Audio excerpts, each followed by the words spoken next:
देखते हैं छोटे डैनी रैंड को, जो अपनी मॉम के साथ हिमालय जा रहा था। वो लोग प्लेन में थे, मगर तभी अचानक उनके प्लेन में कोई गड़बड़ी हो गई, जिससे वो तबाह हो जाता है। इस हादसे में सब मारे गए थे सिवाय डैनी के, क्योंकि वो बच गया था। फिर दो मास्टर्स ने आकर उसकी जान बचाई और वो उसे खुफिया शहर में ले गए, जिसका दरवाजा हर 15 सालों के बाद खुलता है। फिर 15 साल वहाँ गुजारने के बाद वो वापस अपने शहर आता है और सीधा जाता है अपनी कंपनी में, जिसका नाम था रैंड कंपनी। सबको ये लग रहा था कि डैनी तो मर चुका है, इसलिए कोई उसे नहीं पहचान रहा था। इसके अलावा न उसने ढंग के कपड़े पहने थे और न ही पाँव में जूते थे, तो इस वजह से धक्के देकर उसे वहाँ से निकाल दिया जाता है। वो जब दोबारा अंदर जाने लगता है तो गार्ड्स उसे रोकने की कोशिश करते हैं, जब वो अपने कुंग फू का इस्तेमाल करता है, जो उसने पिछले 15 सालों में सीखा था, जिससे वो उन गार्ड्स को हराकर कंपनी के अंदर आ ही जाता है। यहाँ उसकी मुलाकात अपने सतीले भाई और बहन से होती है। उन्हें देखकर वो काफी खुश हो जाता है और ये समझाने की कोशिश करता है कि मैं ही डैनी हूँ। 15 साल पहले जहाज तबाह वाला जो हादसा हुआ था उसमें मैं मच गया था, मगर वो लोग उसकी बात का यकीन नहीं करते और गार्ड्स को बुलवाकर उसे बाहर फेंकवा देती है, जहाँ डैनी बेघर लोगों के साथ पार्क में रहता है। हालांकि वो परेशान था, मगर फिर भी वो उदास नहीं होता, बल्कि अपने मोबाइल में गाने सुन रहा होता है। फिर अगले दिन वो अपने कुंग फू की प्रैक्टिस कर रहा था, मगर तभी एक लड़की उसे भिखारी समझकर भीख दे देती है। मगर जब डैनी उसे देखता है तो वो उसे काफी पसंद आती है, इसीलिए वो उससे बात करना चाहता है। उस लड़की का नाम कॉलिन था, जो एक चाइनीज लड़की थी और मार्शल आर्ट क्लास की पर्ची हर जगह पर लगा रही थी। डैनी फिर उससे बात करता है और जॉब मांगते हुए कहता है कि मैं मार्शल आर्ट और कुंग फू में काफी माहिर हूँ, तो मुझे रख लो, मैं काफी अच्छे से सबको सिखाऊंगा और ट्रेन करूंगा, जिससे तुम्हारा बिजनेस भी डबल हो जाएगा। जिस पर वो मना कर देती है, कहती है ये मेरा बिजनेस है न कि तुम्हारा, तो तुम इस बारे में मत सोचो। इसके बाद उसका सतीला भाई एक खुफिया जगह पर जाता है जहाँ उसके डैड होते हैं, और ये बात काफी अजीब थी, क्योंकि उसके डैड तो कुछ सालों पहले कैंसर की वजह से मर गए थे। मगर सच तो ये है कि वो मरी नहीं थी, बल्कि किसी वजह से वो बच गई थी और पीछे से अपनी कंपनी को चला रही थी, मतलब किसी की भी नजर में आए बगैर। जो बात उसे यानी इसके बेटे को बिल्कुल भी पसंद नहीं है। वो यहाँ अपने डैड को अपने सतीले भाई डैनी के बारे में बताता है। फिर डैनी अपनी सतीली बहन से मिलने जाता है, जहाँ वो उसके चाय में कुछ मिला देती है, जिससे वो बेहोश हो जाता है। और फिर अगले सीन में उसकी आँख एक मेंटल हॉस्पिटल में खुलती है, जहाँ डॉक्टर उससे हिमालय के बारे में पूछते हैं, यानी जहाँ वो अपनी माँ के साथ जा रहा था, तो वो उन्हें हिमालय की तो नहीं बल्कि उस खुफिया शहर और कुंग फू के बारे में बताता है, जो सुन डॉक्टर उसे पागल समझते हैं। अब डैनी को फोन करने की इजाजत दे दी जाती है, और क्योंकि उसके पास सिर्फ उस चाइनीज लड़की इवन कॉलिन का ही नंबर था, तो वो उसी को ही फोन करता है और मदद मांगता है, मगर वो उसकी मदद करने उसे छुड़वाने से साफ साफ मना कर देती है। फिर डैनी का सतीला भाई कॉलिन के पास जाकर उसे पेपर पर साइन करने का कहता है, जिसमें लिखा था कि डैनी ने मुझे धमकी दी है मारने की, जिसके बदले मैं तुम्हें मार्शल आर्ट स्कूल के लिए बहुत सारे पैसे दूंगा, जिसके लिए वो साफ साफ मना कर देती है। अब इस सारी सूरत हाल पर उसे शक होता है, इसीलिए वो डैनी से मिलने जाती है। अब डैनी की सतीली बहन को भी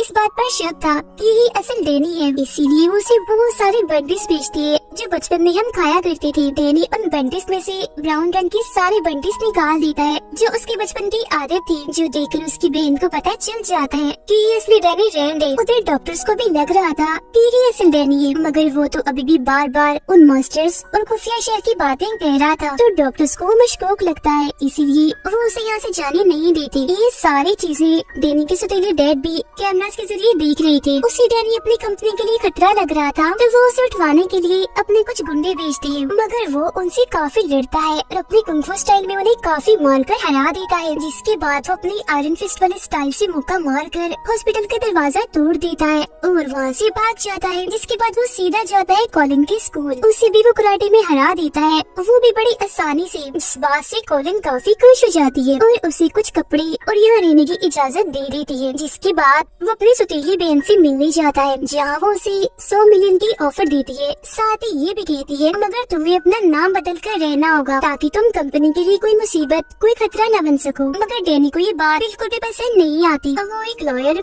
यानी एक वकील से मिलता है, और क्योंकि वो भी पहले रैंड कंपनी में काम करती रही, तो डैनी उसे जानता है। वो उसे कुछ ऐसे सवाल पूछती है जो सिर्फ डैनी को ही पता थे, और जब वो उन सवालों के ठीक जवाब देता है, तो उसे ये बात कंफर्म हो जाती है कि यही असली डैनी है। अब ये लॉयर डैनी की मदद करने वाली थी, ताकि कंपनी वापस डैनी को मिल जाए, और ये बात भी सबके सामने में वो ले आए कि ये असली डैनी रैंड है, लेकिन उसका सुटीला भाई अपने गुंडे भेजकर वो सारे क्लोज सबूत मिटा देता है, जिससे ये बात साबित होती है कि ये असली डैनी है। मगर डैनी को यहाँ मदद मिल जाती है अपनी सुटीली बहन की तरफ से। उसकी बहन ने उसके लिए एक चीज बनाई थी जिस पर डैनी की उंगलियों के निशान थे, जो अब वाले डैनी से मैच हो जाती है। और आखिरकार ये बात साबित हो ही जाती है कि यही असली डैनी है, जिसके बाद उसे कंपनी का आधा हिस्सा मिल गया था और वो बन गया था रैंड कंपनी का मालिक, जिस वजह से उसे आलीशान घर और ऑफिस भी दिया जाता है। रैंड कंपनी एक काफी बड़ी कंपनी थी, क्योंकि वो बहुत सारे बिजनेस करती है और दवाइयाँ भी बनाती है। वो लोग बिजनेस से बहुत सारे पैसे कमाती है, जो बात डैनी को बिल्कुल भी पसंद नहीं आती। सारी सूरत हाल को देखते हुए वो दवाइयों की कीमतों में कमी कर देता है, जो बात किसी को भी पसंद नहीं आती। अब उसका सुतीला भाई अपने डैड से मिलने जाता है, जहाँ डैनी भी उसका पीछा करता है, मगर वहाँ हर जगह पर सिक्योरिटी थी, इसीलिए वो खिड़की के जरिए जाने लगता है। यहाँ उसकी भाई को गलतफहमी होती है, इसीलिए वो उसे धक्का देता है, जिससे डैनी बाहर जाकर गिरता है। मगर जब उसे होश आती है तो उसका सुतीला भाई उसे गले से लगा लेता है और उस खुफिया जगह पर ले जाता है जहाँ उन दोनों के डैड थे। यहाँ डैनी उससे पूछता है, डैड आप जिंदा कैसे हुए? जिस पर वो कहते हैं, मुझे हैंड ने जिंदा किया था, जो बहुत सारे खतरनाक निंजास का लीडर है। उन्होंने मेरा कैंसर का इलाज किया और बदले में मुझे ब्लैकमेल करके मेरी वफादारी ले ली। उसके साथ एक चाइनीज औरत मिली हुई है जिसका नाम मैडम गाओ है, जिसके बाद वो उसे रिक्वेस्ट करती है कि अब तुम हैंड से लड़ो और सबको बचा लो और अपनी कंपनी को भी। अगले दिन वो अपनी बहन के साथ था, मगर वो उसे अपने डैड के बारे में कुछ नहीं बताता। फिर जब वो जा रही थी तो कुछ गुंडे आकर उन पर हमला कर देते हैं और उसकी बहन को अगवा करने की कोशिश करने लगती है। तब डैनी उनको रोकता है और काफी बहादुरी से उनका मुकाबला करता है। वो लोग उससे एक कुल्हाड़ी जैसे हथियार से लड़ रहे थे, मगर वो फिर भी डैनी के सामने टिक नहीं पाते। एक एक करके वो उन्हें टिकाने लगाता रहता है, जिससे वो अपनी बहन को अगवा होने से बचा लेता है। अब ये दोनों बहन भाई जाते हैं कॉलिन के पास उस मैडम गाँव का पता लगवाने, क्योंकि वो भी चाइनीज थी तो हो सकता है कि कॉलिन उन्हें जानती हो, यानी जिसके बारे में उनके डैड ने बताया था। अब उनकी ये बात सच भी हो जाती है, क्योंकि कॉलिन उन्हें एक चाइनीज होटल के बारे में बताती है, जिसके लीडर से डैनी बात करने जाता है। तब वो बताता है कि रैंड कंपनी के साथ हमारी एक डील हुई थी, मगर तुम्हारे बहन ने डील हमसे तोड़कर किसी और से कर ली, मतलब कि हमारे साथ धोखा किया। मगर जब डैनी उन्हें हैंड के बारे में बताता है तो उन लोगों का मुंह बंद हो जाता है और फिर वो लोग वहाँ से चले जाते हैं। मगर बाद में वो लोग डैनी को एक पार्सल भेजते हैं, जिसमें हैंड का ही बनाया हुआ एक ड्रग, एक नशा था, साथ ही एक लोगो, एक निशान भी था जो आयरन फिस्ट के ड्रैगन का था, जो डैनी के सीने पर भी बना हुआ था। फर्क सिर्फ इतना था कि उसमें पंख नहीं थे। इसके बाद हम देखते हैं कि मैडम गाओ इन्हें जो हैंड के साथ मिली हुई है इस ड्रग नशे के काम में, वो अपने बिजनेस को इतना ऊपर ले गई है कि अब किसी को भी ड्रग लेने के लिए पाउडर या इंजेक्शन का इस्तेमाल नहीं करना पड़ेगा, बस स्टिकर लगाओ और नशे ले लो। इसके बाद डैनी अपने भाई के पास जाकर उसे भी ये ड्रग नशे वाली बात बताता है, जो सुनकर उसका भाई कहता है, ऐसा करती है मैं कंपनी संभालता हूँ और तुम ये रैंड वाला, निंजा वाला, इन्हें ड्रग्स वाला मसला समझाओ। डैनी अब कॉलिन से मिलने जाता है, जहाँ उसकी मुलाकात एक लड़की से होती है जो एक नर्स थी। इस वक्त वो कॉलिन से कराटे सीखने आई थी। डैनी उन दोनों को रात के खाने पर बुलाता है और उन्हें अपने साथ शामिल होने की ऑफर करता है, जिस पर वो दोनों मान भी जाती है। और अब ये लोग मिलकर उस ड्रग की तलाश में निकल जाते हैं। वो लोग ड्रग्स हर जगह ढूंढते हैं जो उन्हें नहीं मिलते, मगर एक खुफिया जगह पर डैनी को एक केमिस्ट मिल जाता है और ये वही है जो ड्रग्स वाले स्टिकर बनाता है। डैनी उसकी गार्ड से लड़ता है, जिस दौरान गलती से चाकू उस केमिस्ट को ही लग जाता है, जिसके बाद ये उस केमिस्ट को कॉलिन के स्कूल लाते हैं और क्योंकि उनके साथ वो नर्स थी तो वो उसकी मरहम पट्टी करके उसे बचाने की कोशिश करती है। केमिस्ट बताता है कि मैं ये ड्रग वाले स्टिकर इसलिए बनाता हूँ क्योंकि मैडम गाँव के पास मेरी बेटी है जिसे उन्होंने हॉस्टेज यानी बंदी बनाया हुआ है। अब डैनी मैडम गाँव से मिलने जाता है। इन्हीं हुई चाइनीज औरत ये दोनों पानी में हाथ डालकर वादा करते हैं कि हम दोनों लड़ाई करेंगे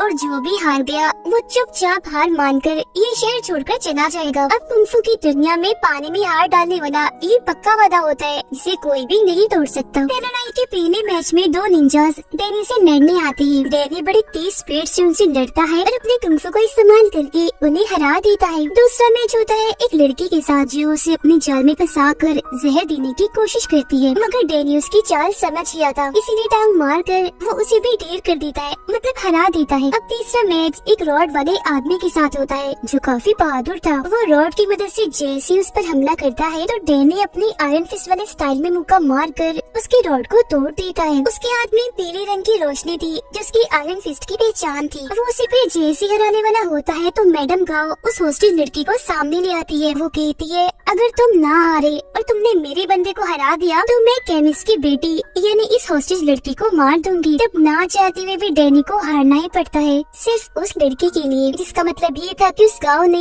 अपना वादा तोड़ दिया था और पक्की वादे वाली सारी बात बकवास है। अब डैनी को गाँव पर इतना गुस्सा आता है कि उस पर हमला करने के लिए जाता है, मगर गाँव कोई आम औरत नहीं थी, उसके पास भी शक्तियाँ थी जिनका इस्तेमाल करके वो डैनी को दूर फेंक के मारती है। अब तो अनजान लोग डैनी के डैड के पास आते हैं और उसकी उंगली काटने की कोशिश करते हैं क्योंकि वो उसे इस बात की सजा देना चाह रहे थे कि तुमने हैंड के बारे में डैनी को बता दिया। मगर उसकी डैड यहाँ मुकर जाती है, कहती है तुम्हें तो डैनी नाम की किसी इंसान को जानता तक नहीं और तुम उसे मेरा बेटा बना रहे हो। तभी इधर डैनी भी आ जाता है जिसे देखकर उसके डैड फौरन उन गुंडों पर हमला कर देती है। डैनी भी इनसे लड़ता है और उन्हें मारकर अपने भाई को इनकी लाशों को ठिकाने लगाने का काम देता है। अब अगले दिन डैनी ने अपने सीनियर्स को एक खत देना था जो बहुत जरूरी था, मगर वो खत की बजाय उन्हें अपना लेक्चर देता है जिसमें वो उन्हें उस खुफिया जगह जहाँ उसने बचपन गुजारा और मास्टर्स के बारे में बताता है। तब इस बात से गुस्सा होकर सीनियर्स उन तीनों बहन भाइयों को ही कंपनी से हटा देती है। इस बात से डैनी की बहन को काफी बुरा लगता है और वो कंपनी के लिए लड़ना चाहती थी, जबकि उसका भाई तो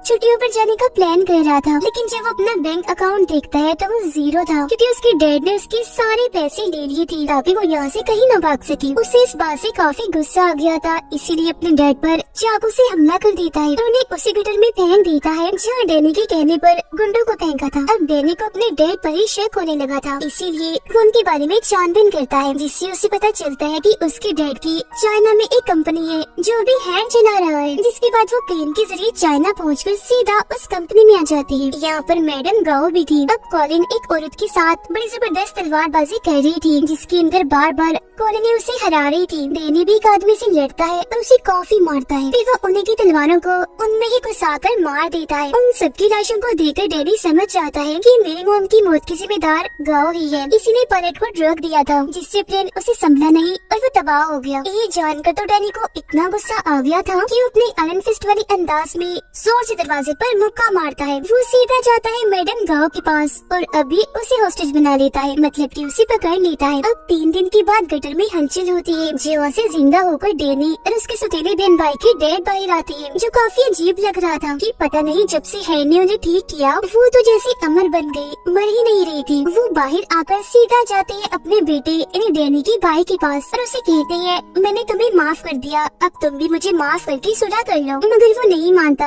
यानी वो अपने डैड से सुलह नहीं करता। तो उसे मजा चखाने के लिए उसके डैड उसकी गाड़ी में ड्रग्स रख देती है जिससे पुलिस उसे पकड़ लेती है। वो ड्रग्स लेता रहता था तो मेडिकल रिपोर्ट से भी ये बात साबित हो ही जाती है कि ये ड्रग उसी का है। वो पुलिस को काफी समझाने की कोशिश करता है कि ये मेरे डैड की जान है, वो मुझे फंसा रही है, मगर कोई भी उसकी बात का यकीन नहीं करता क्योंकि उसके डैड की तो काफी साल पहले कैंसर की वजह से मौत हो गई है और वो तो जेल में हो गया था। इसीलिए उसके डैड अपनी बेटी को अपने काम के लिए इस्तेमाल करते हैं, उसे अपना राज भी बता देती है, जो सुनकर वो हैरान तो थी मगर काफी खुश हो गई थी क्योंकि उसे लग रहा था कि मुझे मेरे डैड मिल गए, मगर वो उसे सिर्फ अपना मकसद निकलवाना चाहती थी। डैनी ने मैडम गाओ को कॉलिन के स्कूल में कैद किया हुआ था। कॉलिन की हालत काफी खराब हो जाती है क्योंकि उसे जहर की एक गोली लग गई थी और ये वही जहर था जिसे गाओ भी इस्तेमाल करती है। कॉलिन मरने ही वाली थी मगर तभी इधर एक डॉक्टर आकर उसका इलाज करता है और मरने से उसे बचा लेता है। ये डॉक्टर दरअसल एक कॉलेज में प्रोफेसर भी था और इसने कॉलिन को कुंफू सिखाया था। यहाँ वो और डैनी दोनों कुंफू करने लगती है और वो डैनी को भी अपने कॉलेज में प्रोफेसर बनने के लिए कहता है। अब डैनी को गाँव से पता चलता है कि ये डॉक्टर ठीक नहीं है क्योंकि ये भी हैंड के लिए काम करता है। ये सुनकर डैनी को काफी अजीब लगता है, इसीलिए वो उनके सिस्टम को चेक करने जाता है जहाँ उसे बहुत सारे कंप्यूटर्स मिलते हैं। उसे समझ नहीं आता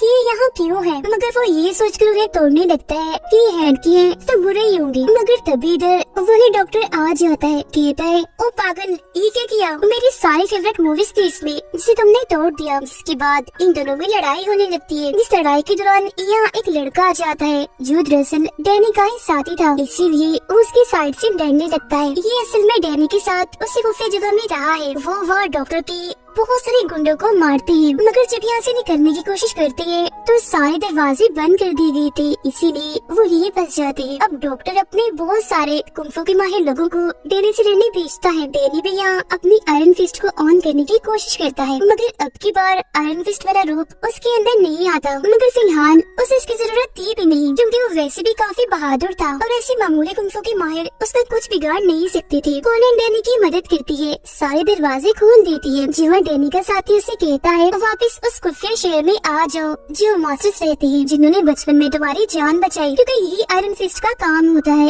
उस जगह की हिफाजत करना। उधर डैनी के डैड को जब ये बात पता चलती है कि हैंक हमारे बैंक अकाउंट इस्तेमाल कर रहा है, तो वो सारे अकाउंट्स खाली करने का फैसला करती है ताकि हैंक को बर्बाद कर सके। डॉक्टर अब कॉलिन को पकड़ लेता है और जब उसे ये बात पता चलती है कि इसने भी हैंक को मरवाने के लिए डैनी का साथ दिया, तो वो अपने साथियों को कहता है कि इसे मार दो, और वो भी बहुत बुरे तरीके से। मगर वो कैसे भी करके खुद को आजाद कर लेती है और वहाँ से निकल जाती है। जब वो बाहर गुंडों से लड़ रही थी तो तभी इधर डैनी आ जाता है और कॉलिन को संभालता है। जेल में डॉक्टर डैनी के सौतेले भाई से मिलने चाहता है और ऑफर करता है अगर तुम्हारे डैड को मार दिया जाए तो मैं तुम्हें कंपनी का चीफ बना दूंगा, क्योंकि अब कंपनी में ही संभाला हूँ। जब वो डॉक्टर की बात मान लेता है और ये लोग उस खुफिया जगह पर हमला करते हैं जहाँ उनकी डैड रहती थी। यहाँ का डैनी का सौतेला भाई कहता है मेरे डैड को मार दो, लेकिन मेरी बहन को कुछ मत करना। तब डॉक्टर उसकी बहन की तरफ गन से इशारा करता है और गोली चलाते हुए कहता है ये वाली बहन, जिससे जाहिर है गोली चलने से उसकी मौत हो जाती है। इसके बाद डॉक्टर डैनी को वीडियो कॉल करके वहाँ की सारी सूरत हाल दिखाता है, मतलब कि उसकी सौतेली फैमिली कितनी बुरी है। ये देख कर डैनी खुद को उसके हवाले कर देता है कि मैं कितना पागल था, अपने सौतेले बाप बहन भाई जितने बुरे लोग थे उन्हें बचाने की कोशिश कर रहा था, उनका साथ दे रहा था। अब डॉक्टर डैनी को मारना नहीं, बस उसकी शक्तियाँ लेना चाहता था, इसीलिए वो उसे अपने साथ लेकर जा रहा होता है। मगर तभी इधर डैनी का साथी आकर उसकी जान बचा लेता है। वो सभी गुंडों से काफी लड़ता है। कॉलिन और डॉक्टर के बीच भी काफी लड़ाई होती है। हालांकि वो उसकी स्टूडेंट थी, मगर फिर भी वो जीत जाती है और डॉक्टर को हरा देती है। लेकिन वो डॉक्टर को जान से नहीं मार पाती, क्योंकि उसके अंदर भी सुपर हीरो जैसी ताकतें हैं। मगर तभी इधर डैनी का साथी आकर डॉक्टर के सीने में चाकू मार देता है और कहता है तुम इसकी स्टूडेंट हो इसलिए नहीं मार रही, मगर मेरा इसी कोई वास्ता नहीं है। अब डैनी का वो साथी वापस उसे उसके साथ चलने का कहता है, मगर वो जाने से मना कर देता है। इसीलिए दोनों के बीच थोड़ी बहुत लड़ाई होती है, मगर फिर बाद में उनके बीच ये फैसला होता है कि हम यही इसी शहर में ही रहेंगे। मगर जैसे ही वो पीछे आती है तो देखती है कि डॉक्टर की लाश वहाँ नहीं है, वो गायब हो गई है। अगले सीन में कॉलिन और डैनी साथ में ही थे। तभी उसके पास उसके सौतेले भाई का मैसेज आता है जो कहता है जल्दी करो यहाँ से निकलो। अब इससे पहले वो कुछ समझ पाता तभी कुछ कमांडो आकर इन पर हमला कर देते हैं, मगर यहाँ दोनों ही अपनी कुंफू की महारत का इस्तेमाल करके सभी को काफी मारते हैं और आखिरकार बच जाते हैं। अब यहाँ पता चलता है कि हैंड और कोई नहीं बल्कि डॉक्टर था, मगर क्योंकि वो तो मर गया था इसलिए कंपनी संभालने वाला कोई नहीं था। लेकिन फिर सबको हैरान करते हुए यहाँ वापिस से डैनी का सौतेला बाप आ जाता है। जी हाँ बिल्कुल, वो मरा नहीं था बल्कि हमेशा की तरह दोबारा से जिंदा हो गया था और सारे उल्टे कामों के पीछे उसका ही हाथ था और वो खुद भी हैंड के साथ मिला हुआ था। सारी सच्चाई जानने के बाद डैनी अपने सौतेले डैड जो असली विलन था उसे लड़ने जाता है, मगर वो भी चुप बैठने वाला कहाँ था। उसने भी सारी तैयारी की हुई थी डैनी को रास्ते से हटाने की, मगर इसके बावजूद भी डैनी ऑफिस की खिड़की तोड़कर अंदर आ ही जाता है, वो भी अपने आयरन फिस्ट वाले रूप में और बिल्कुल वैसे अंदाज में। पीछे से कॉलिन डैनी के सौतेले भाई को मारने जाती है, मगर वो बच जाता है क्योंकि ठीक वक्त पर वो पीछे मुड़ गया था। अब यहाँ डैनी अपनी फुल ताकत का इस्तेमाल करके जोर से अपना आयरन फिस्ट वाला मुक्का जमीन पर मारता है, जिससे सारे लोग और टूटे हुए शीशे के टुकड़े हवा में उड़ने लगते हैं। उधर डैनी के भाई को भी अपने डैड के खिलाफ सबूत मिल गए थे। उनका सौतेला बाप जब वहाँ से भागने की कोशिश करता है तो डैनी उसका पीछे करता है, जहाँ दोनों एक दूसरे से पाइप के जरिए लड़ते हैं, जिसके बाद डैनी उसे एक तीसरे पाइप में घुसा देता है, मतलब पाइप उसके आर पार कर देता है। वो जान से नहीं मरता क्योंकि उसके अंदर भी सुपर हीरोज वाली शक्तियाँ थी। जिसके बाद डैनी यहाँ से जाने लगता है, लेकिन क्योंकि उनका बाप विलन है तो पीछे से डैनी पर गोली चलाता है, मगर वो अपना आयरन फिस्ट वाला हाथ आगे करके गोली रोक देता है। इसी बीच उसका भाई आकर अपने डैड को गोली से शॉट कर देता है, जिससे वो नीचे जाके गिरता है और वो दोबारा से जिंदा ना हो जाए इसलिए लोग उसे जला देते हैं। जिसके बाद सब कुछ ठीक हो जाता है। डैनी के सुतीले भाई को कंपनी वापस मिल गई थी और अपने जालिम धोखेबाज बाप से उसकी जान छूट गई थी। डैनी की सुतीली बहन को हम देखते हैं जो मरी नहीं थी बल्कि उस गोली से जिंदा बच गई थी और अब वो डैनी की शादी के साथ थी। उनके पास ही गाँव भी बैठी थी जो उनकी बातें सुन रही थी। अब हम डैनी को देखते हैं जो कॉलिन के साथ मास्टर की उसी खुफिया जगह पर जाता है ये चेक करने के लिए कि सब ठीक है ना, मगर वहाँ उसे अपने बहुत सारे मास्टर्स की लाशें मिलती है जो देख उसे बहुत बुरा लगता है और बस इधर ही सीजन 1 खत्म हो जाता है।